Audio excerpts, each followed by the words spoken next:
La première question qu'on va poser, c'est l'intérêt du secours. C'est vrai qu'il y a une matière technique, en règle générale, certaines personnes peuvent la négliger, alors qu'en réalité, le concessionnaire du droit des affaires. Pourquoi? Parce que quand on parle d'instruments de paiement et de crédit, c'est tout le rapport que l'entreprise aura avec les autres entreprises, créanciers ou débiteurs. Et en fait, une mauvaise gestion de ces instruments de paiement peut avoir des conséquences très graves pour l'entreprise, évidemment, si elle gère mal ses paiements et ses recouvrements, peut se retrouver avec des financières qui peuvent amener jusqu'à des règlements ou une redressement judiciaire ou une liquidation judiciaire. Donc c'est pour vous dire que cette nation-là est très très importante, d'autant plus qu'elle couvre un champ très vaste de la vie de l'entreprise que nous avons de développer. Parce que l'entreprise, d'abord, le travail, c'est pour vendre, donc par la suite se faire payer.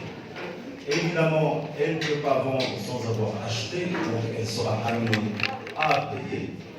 Et évidemment aussi, on ne paie pas en espèces. La question de l'espèce, ça réglé depuis longtemps. Il est même interdit de payer en espèces.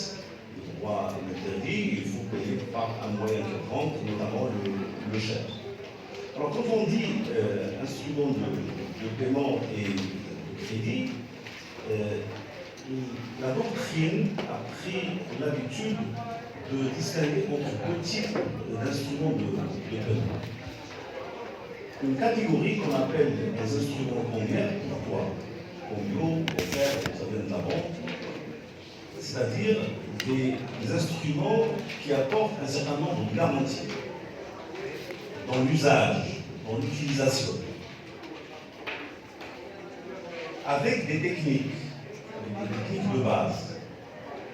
Et les autres, on les met dans le cadre de ce qu'on appelle les instruments non bancaires.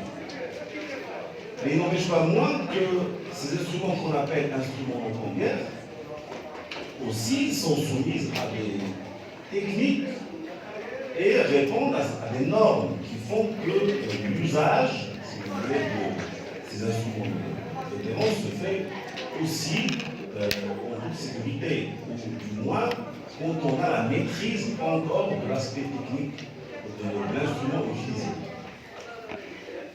Dans le cadre des instruments bancaires, on dénombre la lettre de change, le billet à ordre, le chèque. Dans le cadre des instruments bancaires, on va retrouver le factoring, ce qu'on appelle la facturage, la cession de créances professionnelles. On va retrouver le virement bancaire, on va retrouver les cartes bancaires, on va retrouver la garantie à première demande ou le crédit documentaire pour les instruments de paiement à l'international. Et en fait, c'est le plan qu'on va adopter pendant ces rencontres donc, pour Secours. On va donc réserver une partie pour l'étude des instruments bancaires et d'autres pour l'étude des instruments non bancaires. Alors, quelles sont les caractéristiques des instruments de paiement bancaire? Comme vous le savez, le plus simple pour l'entreprise, généralement, c'est de payer en espèces, et ça, on a dit que c'est impossible à un certain niveau. Effectivement, ça devient interdit, c'est même une infraction. Donc on ne peut pas, c'est clair, on ne peut pas se faire payer ou payer en espèces. On peut utiliser, comme dans la pratique courante, on utilise simplement de simples déclarations et la reconnaissance de dette.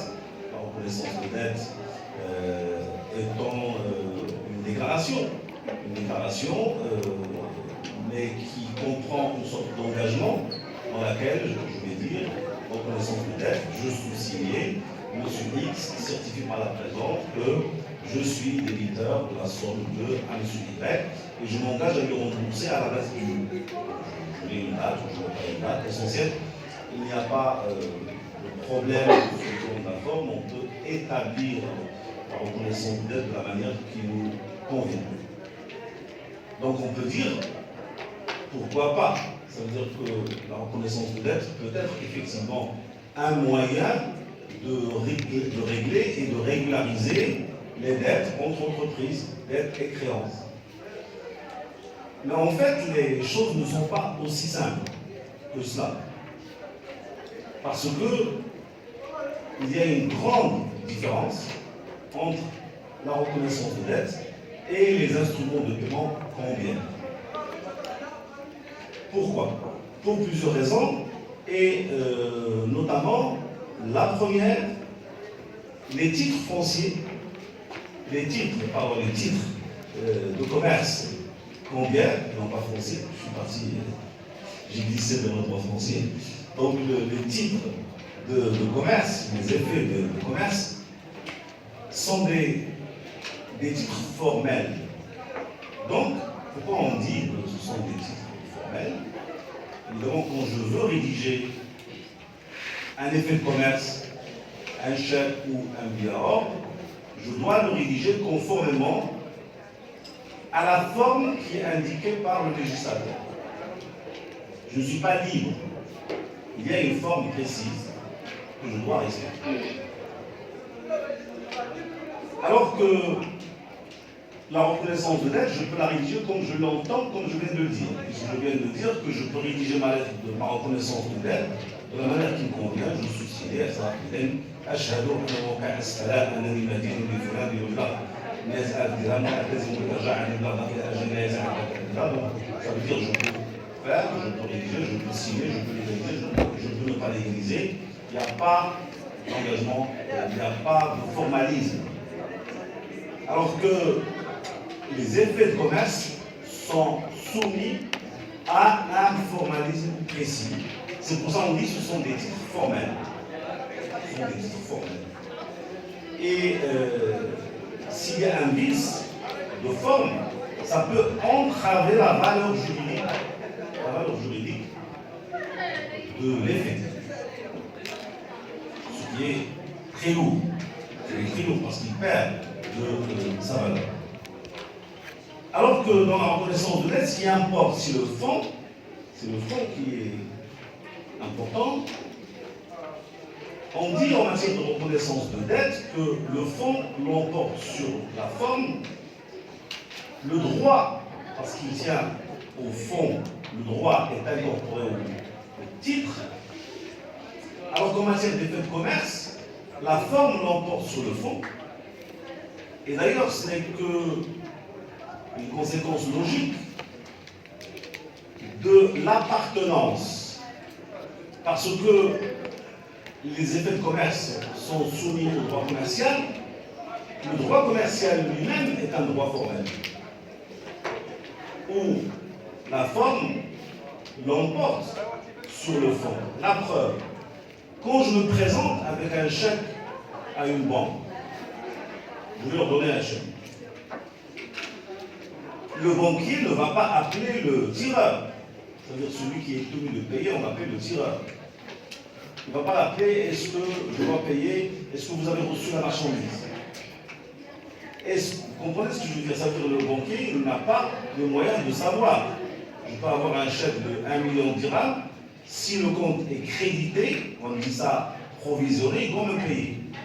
Mais il ne va pas appeler pour dire j'ai reçu un chèque important d'1 million de dirhams ou d'1 million d'euros, est-ce que je peux ou je ne peux pas, et je voudrais vérifier si la marchandise est arrivée. Ça, il n'a pas le droit de le faire. Il a simplement l'obligation de vérifier si la forme est respectée, y compris la signature qui doit être conforme au spécimen qui est déposé à la banque. Donc c'est bien un exemple concret qui prouve que la forme l'emporte sur le fond.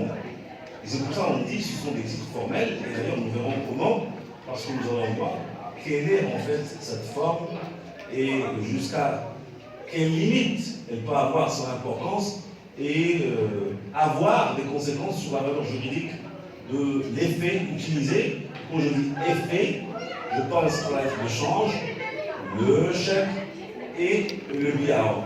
Par le passé, on a intégré également le varon, mais le varon ne fait pas partie dans notre étude, c'est le titre de transport qui a aussi une valeur juridique et qui est considéré comme un effet de commerce. Les effets de commerce, deuxième caractéristique, les effets de commerce sont des titres négociables. Alors, négociable, qu'est-ce que j'entends par négociable? Négociable, ça veut dire que je peux céder le bénéfice dont je détiens la propriété à autrui. Alors la reconnaissance de dette est aussi négociable, mais elle est négociable sous la forme civile. Elle est soumise aux dispositions de l'article 195 du DAIR formant code des obligations et contrats, le DOC, et qui nous dit qu'en fait, on doit respecter les normes de la cession de créances. Ça veut dire, supposons, je suis détenteur d'une reconnaissance de dette. J'ai entre les mains une reconnaissance de dette. Moi-même, je suis débiteur à X. Donc j'ai une reconnaissance de dette en ma faveur.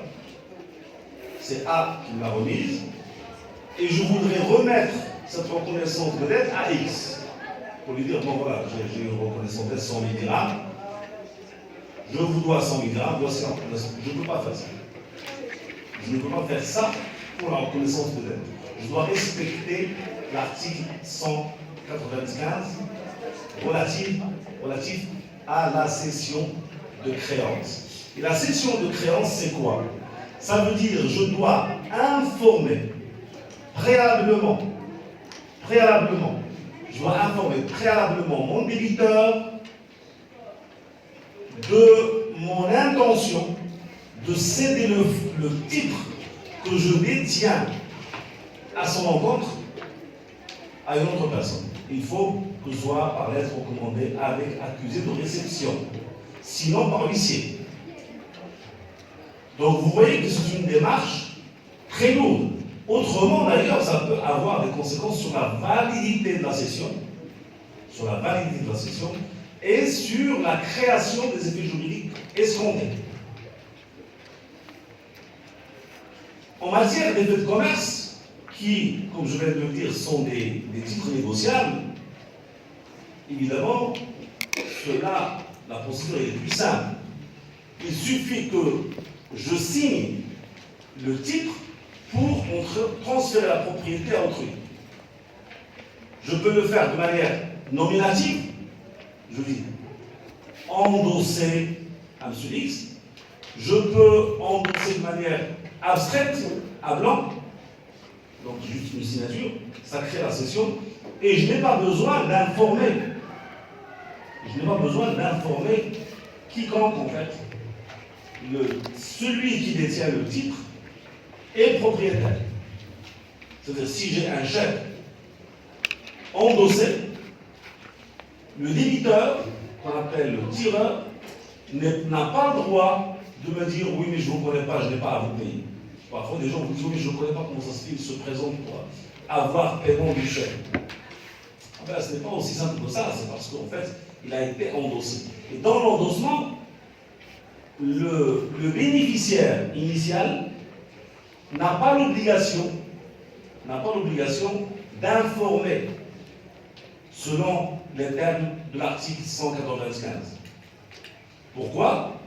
Parce que la négociabilité, la possibilité de circulation des titres est admise en droit commercial qui est fondée sur la rapidité, bien sûr, et qu'on ne peut pas à chaque fois respecter l'article 195 pour la cession de créance. Autrement, il n'y aurait pas d'affaire, parce qu'on va bloquer les circuits économiques, on va bloquer le circuit commercial. Ce sont des titres négociables. Ils sont transmissibles avec des formes allégées. Ça veut dire qu'ils sont négociables. Et ceci est une différence très très importante parce qu'il ne faut pas oublier que la reconnaissance de dette, c'est un document civil. D'ailleurs, moi dans ma pratique, comme avocat par exemple, quand je reçois une reconnaissance de dette, supposons que je reçois une reconnaissance de dette d'un monsieur, il me dit voilà, j'ai une reconnaissance de dette de la somme de 1 million de dirhams. Est-ce que. Et je ne veux pas me payer.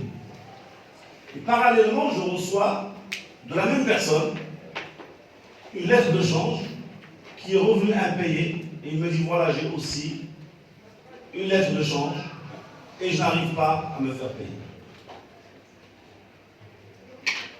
Là, je suis obligé de, bien sûr, je vais faire une mise en demeure, je vais écrire, je vais dire bon, je vous mets en demeure, monsieur X m'a remis un document duquel il ressort que vous êtes débiteur, etc., je vous donne 5 jours pour payer, et il ne vient pas. Il ne vient pas, je dois faire la procédure. Regardez la différence, elle est énorme. Et d'ailleurs, si vous faites la faute, ça peut avoir des conséquences sur le temps. Parce que si je veux faire la procédure, la reconnaissance de dette, je vais aller au tribunal civil, tribunal ordinaire, tribunal de première instance chez nous, on appelle tribunal de première instance. Mais pour l'effet de commerce, la lettre de change, je dois faire et déclencher l'action devant le tribunal commercial. Donc déjà, la démarche, vous voyez qu'elle est différente, complètement différente. Et les conséquences sur le plan procédural sont très importantes. Après, par la suite, ça veut dire, dans la gestion de la procédure, il y a une différence très importante. Nous aurons l'occasion d'en parler plus tard.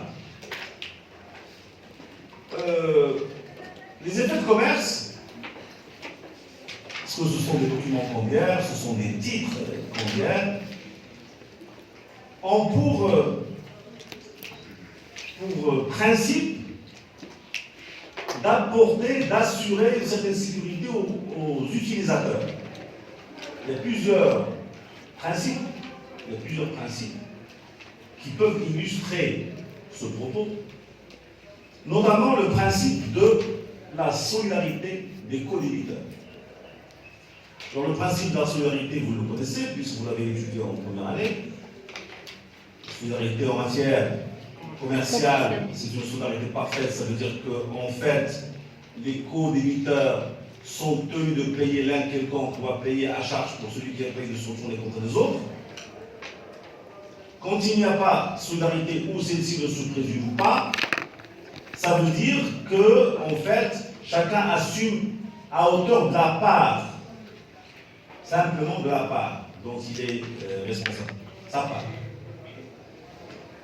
La solidarité en matière d'effet de commerce, en fait qu'il y a une solidarité des signataires de l'effet. Parce que quand un titre est émis, quand il est émis, au départ, il y a le créancier, par la suite, il y a le débiteur, par la suite, il y a le bénéficiaire. Le bénéficiaire va endosser le titre à numéro 1, numéro 2, numéro 3. Donc après, on va se retrouver avec un titre qui porte plusieurs signatures. Le titre revient impayé. Si le titre revient impayé, le principe de la solidarité des signataires fait que, en fait, le dernier porteur aura le droit, aura la possibilité de poursuivre l'un quelconque des signataires, lui réclamant la totalité de la somme qui est inscrite sur les faits, à charge pour celui qui a payé de se retourner contre les autres. Donc il y a une solidarité entre les co-signataires. En matière de reconnaissance de dette, s'il y a la cession de créance, parce qu'on ne parle plus d'endossement ni de négociabilité, c'est une forme de transmission, évidemment il n'y a pas de la solidarité. En matière civile, la solidarité ne se présume point, comme vous le savez. Il y a un deuxième principe qui peut illustrer la force et les garanties que veulent offrir les effets de commerce aux utilisateurs, c'est le principe de l'inopposabilité des exceptions. L'inopposabilité des exceptions est un principe un peu original, qui fait que, en fait, au moment où vous émettez le titre, vous allez émettre un titre, chèque, lettre de change, billet à ordre. Il se passe quelque chose d'important. Au départ, Monsieur X vend à Monsieur Y. Ça, c'est la base. X vend à Y. Donc, c'est un contrat de base, un contrat de vente. Il est commandé par les règles du droit civil ou du droit commercial selon la situation. L'acheteur va signer, en reconnaissant qu'il est débiteur d'une somme, il va signer en faveur du vendeur. À ce moment-là, il y aura un deuxième rapport qui va naître. Au départ, il y a un rapport, c'est le rapport fondamental. A, B. A vend à B.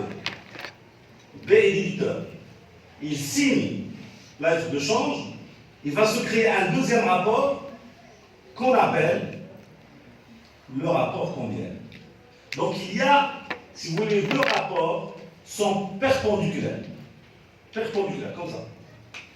L'un et l'autre. C'est-à-dire nous avons contrat de vente, c'est la relation fondamentale. Rapport cambiaire à partir de la signature de l'acte. C'est ça que parfois les gens ne comprennent pas. Ils ne comprennent pas pourquoi. Pourquoi on active le principe de l'inopposabilité des exceptions. Eh bien, parce qu'ils oublient qu'en fait, même les banquiers, parfois, j'ai vu beaucoup de banquiers qui parfois ne comprennent pas ce mécanisme. Pourtant, il est simple. Il faut simplement comprendre que l'effet de commerce, une fois qu'il est émis, va générer une vie presque autonome. Je dis presque, parce que le rapport fondamental, il est là. En haut, il y a le rapport cambiaire, ils sont perpendiculaires, mais à un moment donné, ils se rencontrent. Mais à un moment donné, juste légèrement. En réalité, il y a une vie autonome. Et justement, pour l'expliquer, Monsieur A vend une marchandise à Monsieur B. On va simplifier, on va dire par exemple un téléviseur couleur, même s'il n'y a plus le noir et blanc, mais c'est juste pour simplifier. Ou un ordinateur avec une capacité X. Donc, il lui vend une marchandise. L'acheteur signe la lettre de change. Il y a ordre ou chèque. Il le signe. Il le remet au vendeur. D'accord? Donc là, il y a le rapport fondamental, c'est le contrat, mais ils ont signé un effet de commerce, donc il y a un rapport cambiaire qui vient de naître. Supposons le vendeur, à l'échéance, n'a pas livré la marchandise. Nous avons deux hypothèses. Nous avons l'hypothèse, il n'a pas livré la marchandise. Nous avons l'hypothèse, il a livré la marchandise, mais n'a pas respecté le contrat. Par exemple, il a livré la marchandise alors que la télévision n'est pas en couleur, ou bien l'ordinateur n'a pas la capacité requise, etc. etc. Évidemment, la réaction normale du débiteur, je l'appelle provisoirement débiteur, parce qu'on ne l'appelle pas comme ça dans les effets de commerce, c'est de dire je ne paie pas. À l'échéance, parce que bien sûr les effets de commerce, leur valeur juridique, leur valeur fonctionnelle en fait, c'est de permettre d'avoir des crédits et du temps pour honorer les engagements. Donc, il va dire non, je ne paie pas parce que la marchandise n'est pas conforme au contrat, ou bien je n'ai pas reçu de marchandise du tout. Face au vendeur. Mais supposons que le vendeur a cédé la lettre de change à autrui, à une troisième personne. Le débiteur va dire au porteur, je ne paie pas parce que celui qui t'a donné la lettre de change ne m'a pas payé. Eh bien, si ici ce n'est pas possible, c'est impossible sur la base du principe de l'inopposabilité des exceptions. C'est quoi l'exception en droit civil?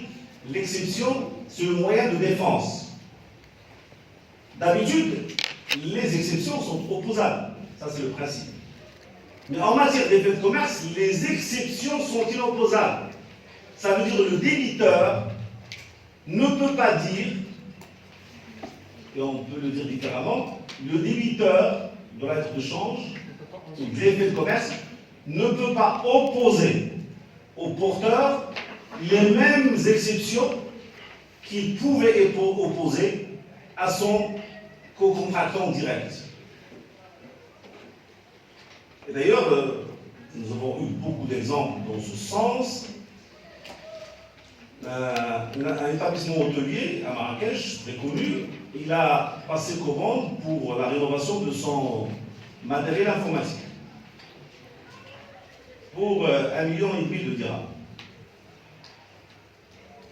Donc, au départ de la commande, ils ont remis des lettres de change au vendeur qui est un grossiste de Casablanca.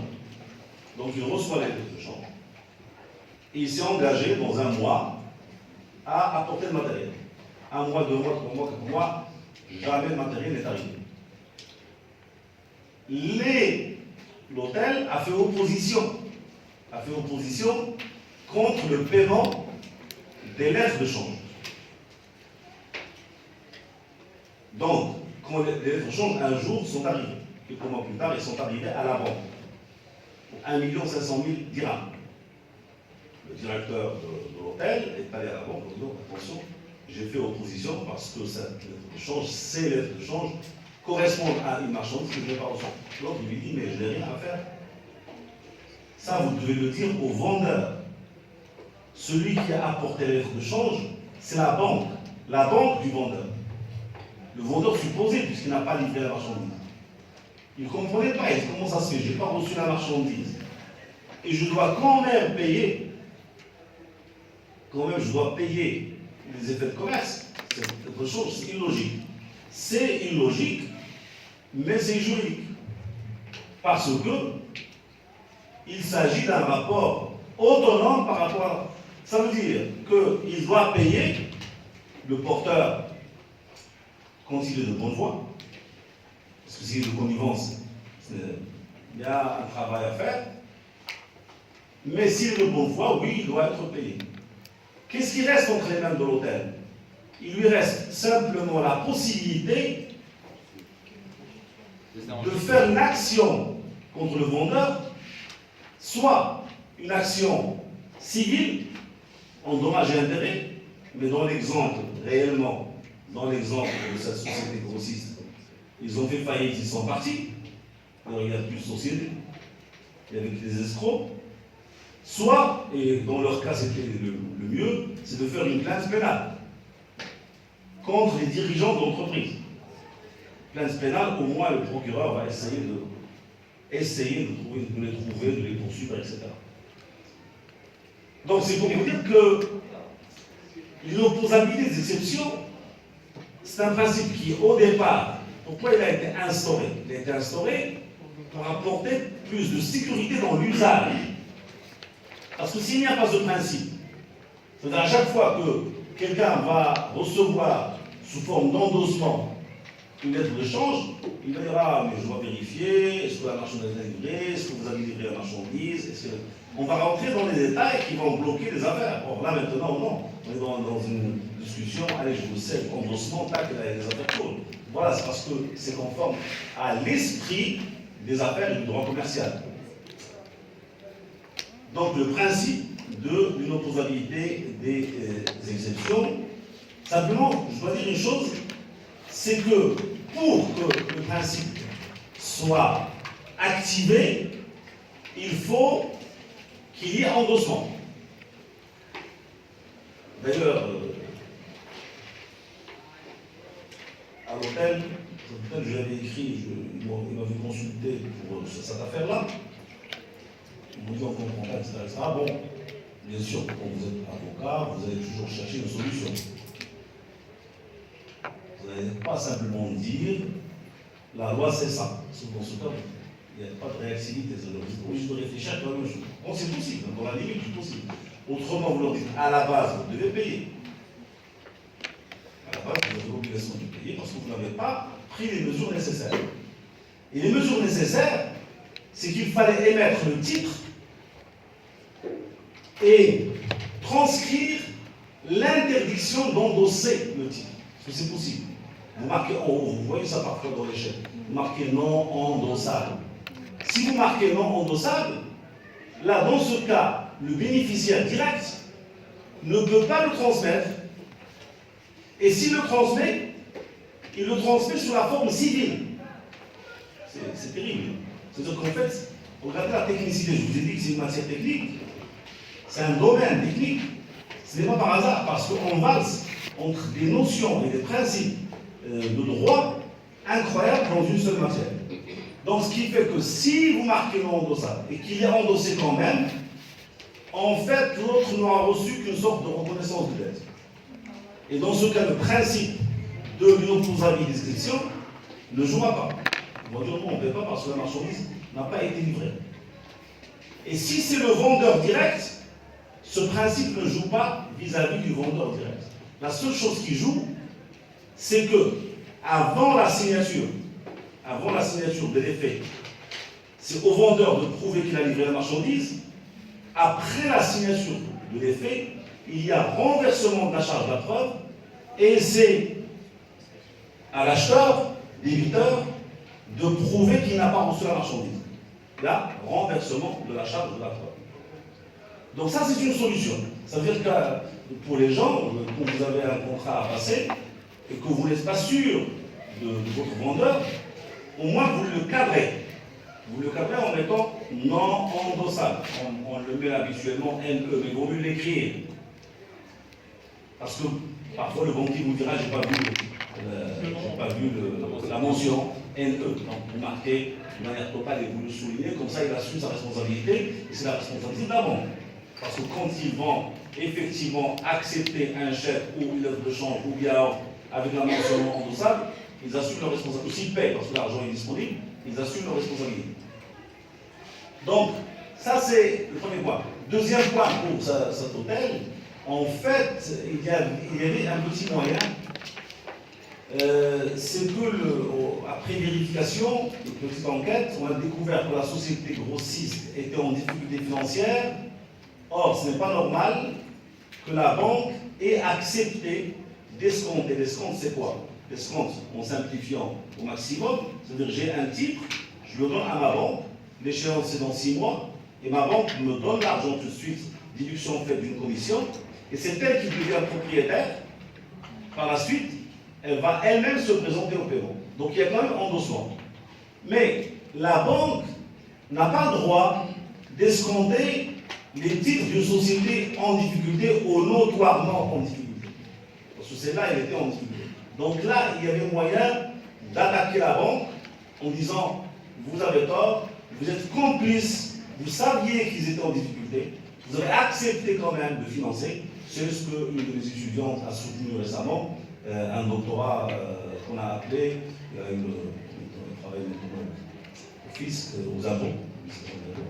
Il a travaillé sur la responsabilité du banquier dispensateur de crédit à une entreprise en difficulté.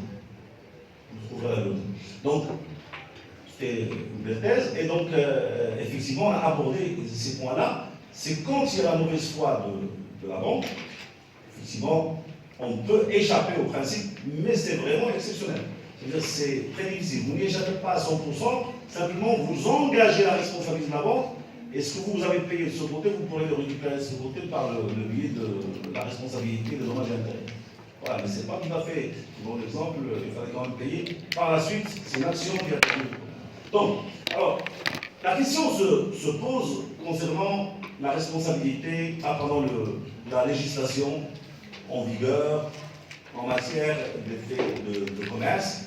Eh bien, premièrement, je dois vous dire que les effets de commerce sont soumis à un droit, une sorte de droit international. Mais d'une certaine manière, pour la clarifier, en fait, ils ont fait l'objet d'une convention unifiée, ce qu'on appelle la convention unifiée de Genève. Il y en a une en 1930 et l'autre en 1931. L'une pour le billard de l'échec et la lettre de change, et la deuxième pour le chèque.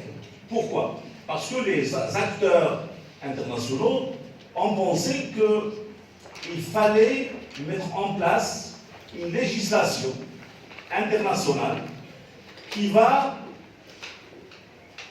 faciliter les transactions internationales. Déjà en 1930. Et par la suite, les pays qui ont adhéré, la majorité des pays ont adhéré, sauf quelques-uns, ont adopté dans leur législation cette convention. Nous, on retrouve cette législation dans le cadre des articles, et à partir de l'article 159 et suivant du Code de commerce marocain. Donc on retrouve la même législation. Nous, on a adopté cette convention de Genève, aussi bien pour la lettre de change, le billard, que celle pour le chèque. Au moment de la discussion sur la convention et le contenu de la convention, il y avait deux thèses qui s'opposaient.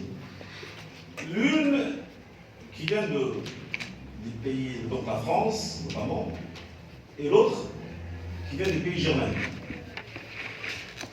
Au départ, ils voulaient faire des titres, des effets de commerce qui en fait sont soumis à l'origine de la relation. Pour l'expliquer, ça veut dire il voulait dire que si une lettre de change est émise, on ne peut pas dissocier la lettre de change émise par rapport aux raisons qui ont présidé à son émission. C'est-à-dire qu'il y a toujours un lien. C'est-à-dire supposons, je donne un chèque. Monsieur X donne un chèque pour recevoir une marchandise. Il dit voilà le chèque, vous me livrez le camion. Par la suite, le camion n'est pas livré. Du tout. Mais quand même, le bénéficiaire qui devait vous livrer la marchandise va à la banque, il présente le chèque. Si on adopte la théorie française, dans ce cas, vous avez le droit d'aller à la banque et leur dire écoutez, ce chèque c'était pour recevoir une marchandise, je n'ai pas reçu la marchandise, donc ne payez pas. Donc, ils ont voulu faire des instruments qui ne pouvaient pas se séparer des raisons qui ont présidé à leur émission. Ça veut dire qu'on doit toujours observer ce qui s'est passé avant. Donc en fait, on va mélanger entre le rapport fondamental et le rapport combien. Chaque fois qu'on doit discuter, il y a un mélange, comme la reconnaissance de dette. La reconnaissance de dette, aujourd'hui, s'il y a un problème de reconnaissance de dette, on dit mais pourquoi? Le juge va vous dire pourquoi cette reconnaissance de dette. Pourquoi vous l'avez signé? À quelle occasion? Ah, c'était pour livrer la marchandise. Vous avez reçu la marchandise? Non. Donc rejet de la demande, vous n'aurez jamais le jugement. Pourquoi? Parce qu'on ne peut pas dissocier la reconnaissance de dette de la raison qui a engendré son existence. Sa théorie, la théorie initiale, n'a pas été admise et finalement la communauté internationale a adopté la position allemande qui, elle, a proposé que les effets de commerce soient des titres abstraits, sans rapport avec la relation fondamentale. الأوراق التجارية أوراق مجردة منفصلة عن الأسباب التي كانت وراء إصدارها. الأول اللي حدث la convention, ça veut dire que aujourd'hui, c'est pour ça que quand vous allez voir, par exemple, il y a quelqu'un, un chèque revient impayé, il va chez le procureur lui dit il met un chèque sans provision, il dit oui mais parce que je devais recevoir une marchandise, on devait s'associer, il y avait un notaire, le pauvre à Marrakech, un ex-étudiant de cette faculté, très sympathique, il a donné un chèque pour s'associer à quelqu'un. Après, ils n'ont pas fait d'association. Le notaire répond de bonne foi, il dit que tu montres le chèque, oui, je l'ai déchiré. J'ai déchiré le chèque. Il a cru. Mais au bout de quelques mois, le chèque est apparu à la banque. Il portait une somme importante quand même, quelque chose comme 15 millions de dirhams. Donc c'est beaucoup d'argent. Et chez le procureur, lui, tout simple, il était serein, il va voir le procureur, monsieur le procureur, on devait s'associer. Et en fait, on ne s'est pas associé, je ne comprends pas pourquoi il a présenté ce chèque. Le procureur lui a dit, j'ai rien à voir avec ça. Moi, j'ai un chèque, le chèque est un document abstrait, je n'ai pas à savoir pourquoi vous l'avez émis. C'est vous qui l'avez signé, oui. Vous l'avez remis, oui. Ce qui s'est passé avant et après, ça ne m'intéresse pas. Parce que le chèque est un document abstrait, sans relation directe avec les raisons qui ont présidé à son émission. La seule fois que je connaisse où un juge s'est intéressé au rapport fondamental dans un chèque, c'est une fois. Un homme très connu, il a émis un chèque et en fait, la relation fondamentale n'avait pas lieu d'être, il n'y a pas eu de livraison de marchandises, etc. Et quand même le chèque a été présenté, ils ont commencé à faire la recherche pour incarcérer l'émetteur du chèque. Et l'émetteur du chèque, il connaissait le roi Hassan II. Donc il lui a dit, j'ai un problème, on me cherche pour un montant très important. Il a dit, il faut payer le chèque. Il dit, la relation pour laquelle nous devions faire, pas faire, etc. Il dit, mais le chèque, c'est question, tu dois savoir que le chèque n'a pas de relation avec ce qu'on voulait faire ou pas faire. Il dit, tu dois payer le chèque. Et il dit à son secrétaire, paye le chèque. Mais quand il lui a dit, rappelez l'autre pour lui voir pourquoi il n'a pas respecté ses engagements. Mais il a payé le chèque, il dit, bon, pour l'aider, il n'a pas appelé le juge. Non, il a dit à son secrétaire, tu lui payes le chèque. Pour montrer à quel point le chèque doit être respecté. Mais une fois payé, il a quand même dit convoquer l'autre pour savoir ce qui s'est passé avant. Mais le respect de la procédure, payer le chèque. Après, effectivement, parce que même si vous payez le chèque, ceci dit, en fait, c'est la bonne démarche, ça. Parce que vous payez le chèque, par exemple, dans le cas du notaire. Il a souffert pour cette procédure-là. C'est 15 millions de dirhams qu'il n'a pas. Donc, ça veut dire qu'il va aller en prison. Le chèque, on va le voir, c'est pénal. Mais, dans le cas normal, vous payez le chèque, mais vous avez la possibilité de retour. Ça veut dire que vous avez le droit d'aller devant un tribunal civil pour dire j'ai payé un chèque qui est indu, je l'ai payé parce que la loi exige que je le paye, et maintenant je demande des explications. Le problème, ce n'est pas ça. Sur le plan du droit, vous allez gagner. Mais le problème, c'est que souvent, les gens qui se comportent comme ça, c'est des escrocs, ils prennent l'argent, ils disparaissent. Vous n'avez pas de recours. C'est surtout ça. Autrement, si on est avec une institution, une banque ou une entreprise connue, c'est-à-dire même si vous dites je paye par mesure de sécurité, je paye. Mais après, vous déclenchez une procédure civile et vous les ferez condamner si vous prouvez effectivement qu'ils ont abusé d'une situation. Donc, c'est pour dire que le droit au Maroc concernant les effets de commerce, il est issu donc des conventions, il s'est inspiré des conventions internationales qu'on appelle les conventions unifiées en matière de chèques, de lettres de change et de billets à or. Et vous retrouvez ça dans le cadre du Code de commerce de 1987. Alors voilà ce qu'on peut dire à propos de cette introduction aux effets de commerce. Maintenant, on va essayer d'étudier cas par cas, en fait, la lettre de change d'abord, le billet à ordre ensuite, et le chèque en fin de compte, pour ce qui concerne la partie instrument combien. Alors, qu'est-ce que c'est que la lettre de change? Vous avez dû certainement en voir. La lettre de change, on l'appelle également prête. En arabe, on l'appelle al-Kambiala. Vous avez de combien? Et là, on a Tijaria. Donc, prête, Kambiala. Les Marocains l'appellent Traïda. Donc, c'est ça. Pardon? SR, oui, bon, c'est l'interprété. Lettre de change relevée. C'est bien normalisé. Mais normalisé, ça sert à autre chose. Mais pour l'instant, on en est aux définitions. Donc, la lettre de change ou prête est un écrit par lequel une personne appelée le tireur va donc donner l'ordre à une personne appelée le tiré de payer une somme d'argent à une date déterminée entre les mains d'une troisième personne qu'on appelle le bénéficiaire. Donc, en fait, la relation est entre le tireur, le tiré et le bénéficiaire. Et comme je l'ai dit tout à l'heure, la relation se décompose en deux phases. La phase contractuelle, parce qu'on ne peut pas émettre une lettre de change comme ça. Ça veut dire on vient, on émet une lettre de change. Il doit y avoir une base. À la base, c'est la relation ou le rapport contractuel qu'on appelle également le rapport fondamental. Donc c'est le rapport.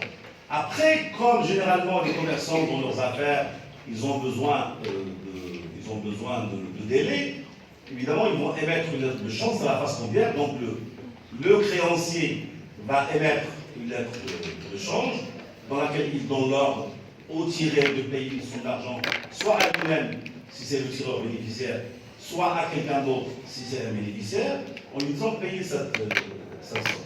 Vous devez savoir, et ça, je pense que vous le savez, c'est que la lettre de change est un acte de commerce par la forme.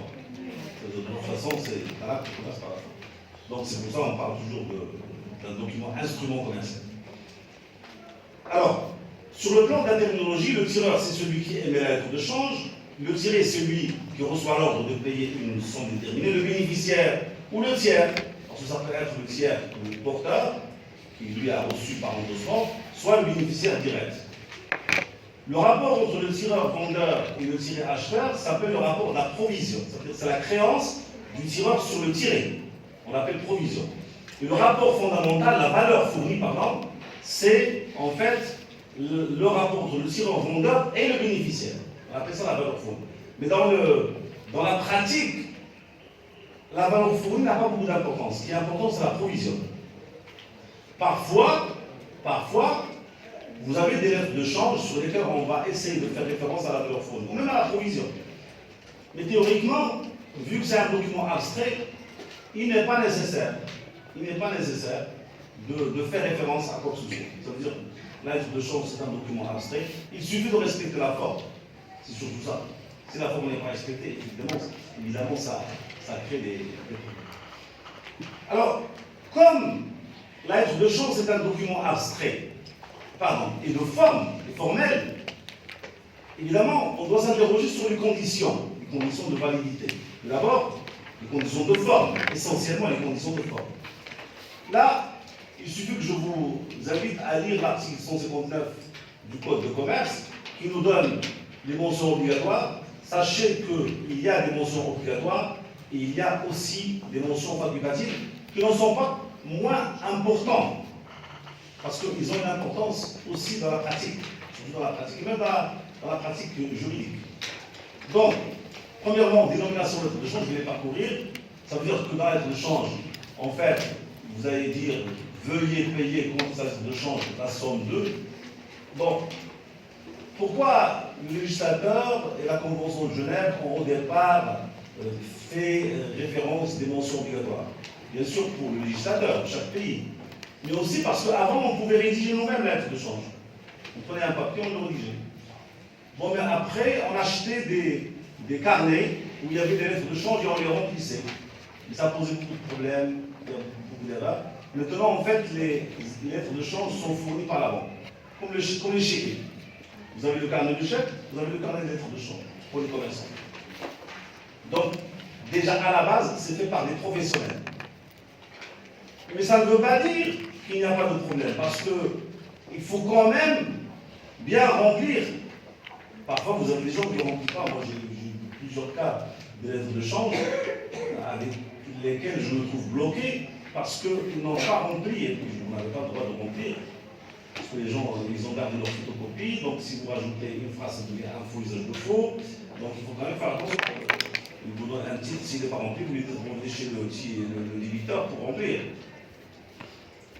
Autrement, c'est pas que le titre n'est pas valable du tout. Non, il n'est pas valable en tant que lettre de change.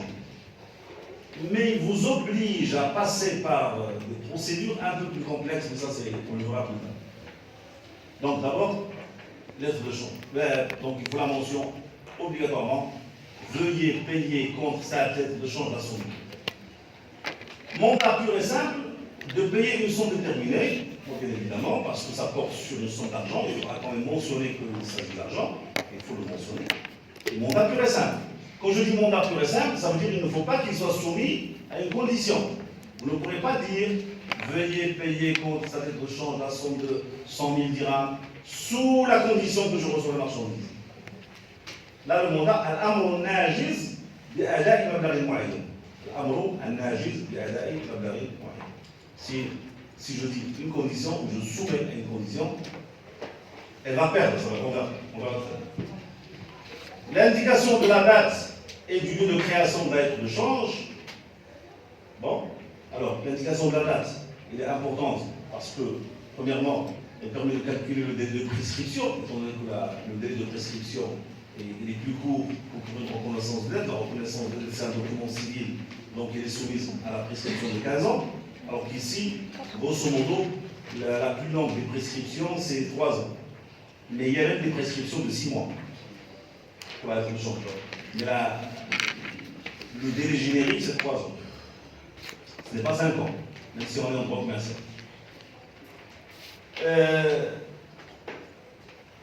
La date permet également de savoir si le signataire avait la capacité juridique au moment de la signature. Ça aussi c'est important. Il a son importance. Et la date permet de savoir la loi en vigueur, si par hasard la loi a changé. Voilà. Donc, il y a aussi question de délai. Question du délai. Parfois, vous avez une lettre de change valable à un certain délai de vue, donc ça vous permet de savoir et de compter ce délai. Pour ce qui concerne le lieu, ça nous permet de savoir quel est le tribunal compétent. Parce que si je marque Marrakech, le, donc en général la compétence elle revient à Marrakech. Si la lettre de change a été émise à Casablanca, normalement la compétence revient à Casablanca. Donc c'est tout aussi a une conséquence sur le plan financier, sur le plan du coût de la procédure, du délai de la procédure, etc. Le nom de celui qui doit payer, donc le tiret, bien évidemment. L'indication d'échéance. L'indication d'échéance, c'est que quand vous émettez une lettre de change, veuillez payer contre cette lettre de change la somme de à échéance du. Si vous lui donnez un délai. Mais si vous ne mettez pas de délai, ça veut dire qu'il est payé à vue. De toute façon, ça on verra. Donc, il y a à vue ou à première présentation, un certain délai de vue, un certain délai de date, un jour fixe. Donc, un jour fixe, c'est veuillez payer sa lettre de change à l'échéance de. Donc là, vous l'indiquez et c'est réglé. L'indication du lieu de paiement, en général, le principe général, c'est que le lieu de paiement, c'est le lieu des débiteurs. Généralement, en fait, le tiré va domicilier la lettre de change. Le nom de celui auquel la lettre de change devra être payée, c'est le nom du bénéficiaire. Le nom et la signature de celui qui va émettre la lettre de change, ça veut dire le tireur, et en même temps la signature du tiré. Il y a 8 mentions. 8. Il faut les remplir. Qu'est-ce qui se passe si on ne respecte pas ce formalisme? Eh bien, la lettre de change dans laquelle une mention manque ne vaut pas comme lettre de change. Alors, je ne dirais pas qu'elle est nulle, elle n'est pas nulle, mais il y a quand même dégénérescence, on appelle ça dégénérescence, فقدان ماهية ورقة تجارية كورقة تجارية تفقد ماهيتها. Donc, elle perd sa valeur juridique. Il y a ce qu'on appelle la dégénérescence. Mais même la dégénérescence, c'est quelque chose de grave. La dégénérescence, c'est quelque chose de grave. Pour le bénéficiaire, pour le porteur. C'est pour ça que, si vous voulez, quand on parle de sanctions, le législateur a voulu atténuer les effets de la dégénérescence. Et il a fait ce qu'on appelle des suppositions de mention. Ce sont des suppositions de mention qui font que, pour certaines mentions, on peut fermer les yeux et on peut trouver une solution. Alors, ce qu'on appelle les suppositions de mention. Il y a des exceptions. Ça veut dire, au lieu de dire la lettre de change ne vaut pas comme telle, attention, parce que, pour que vous compreniez, j'ai une lettre de change qui est valable. Elle revient impayée. Si elle revient impayée, je peux obtenir un jugement en 1 heure. 1 heure, je vais au tribunal, président du tribunal de commerce, je lui dépose la lettre de change, il ne convoque pas les parties et il me donne l'ordonnance de payer, l'injonction de payer. 1 heure. Le temps juste de faire le travail. Et ça coûte 150 dirhams en frais. Supposons que la lettre de change porte un montant de 15 millions de dirhams, justement, je peux avoir un jugement, une ordonnance, en 1 heure, mettons 1 journée, c'est pas grave, mettons 2 jours parce qu'il y a beaucoup de travail au tribunal, mais c'est grave. Mais si la lettre de change a perdu sa valeur en tant que telle, ça servira comme un débit de preuve. Je n'ai plus un document avec la valeur combien. Ça veut dire que je ne peux pas aller dans le cadre de l'injonction de payer. Je dois aller dans le cadre de l'action normale. Peut-être 3 ans. Et je dois payer les frais. Pour 15 millions, je dois payer beaucoup d'argent. Je dois payer peut-être 170 000 dirhams de frais. 150 dirhams, 1% plus les frais huissiers, machin. Donc, ça va aller chercher 150 000 dirhams plus. Donc, vous voyez la différence? Elle est énorme. Donc, quand on dit dégénérescence, ce n'est pas simplement un terme. Ce n'est pas simplement une situation. Non, c'est quelque chose qui va engendrer des conséquences pour l'entreprise. Parce que l'entreprise qui va recevoir une lettre de change qui revient impayée doit faire attention à ce qu'elle ne soit pas nulle ou sous forme de dégénérescence pour qu'il puisse bénéficier de la procédure. Autrement, ça génère plus de contraintes. C'est pour ça que le législateur, vu la gravité, dans le 2e alinéa de l'article 160, il a prévu un certain nombre de suppositions de mention. La lettre de change, dont l'échéance n'est pas indiquée, est considérée être payable à vue. Normalement, il faut indiquer les choses. Mais si on ne l'indique pas, on ne va pas dire dégénérescence. On dit qu'il est payable à vue. À défaut d'indication spéciale, le lieu désigné à côté du nom du tiré est réputé être le lieu de paiement, et en même temps le lieu de domicile du tiré. Si le lieu n'est pas indiqué à côté du nom du tiré, le lieu de paiement est celui où le tiré exerce son activité ou celui où il est domicilié, la lettre de change n'indiquant pas le lieu de sa création est considérée comme souscrite dans le lieu désigné à côté du nom du tireur. Si le lieu n'est pas indiqué à côté du nom du tireur, la lettre de change est considérée comme souscrite dans le lieu de domicile du tireur. Et enfin, à défaut d'indication spéciale, la date de création de la lettre de change est considérée être celle de la remise du titre au bénéficiaire. Voilà pour, ça veut dire que ce sont les suppositions de mention. Elles sont très précises, c'est là, je viens de lire le paragraphe 2 de l'article 160. Voilà. Il s'agit là des mentions obligatoires. Et il y a à côté un certain nombre de mentions facultatives. Et on les verra la semaine prochaine. Il y a des Maman. Rose. Article 160. D'accord. Article 160. 와, 근데 끼세요.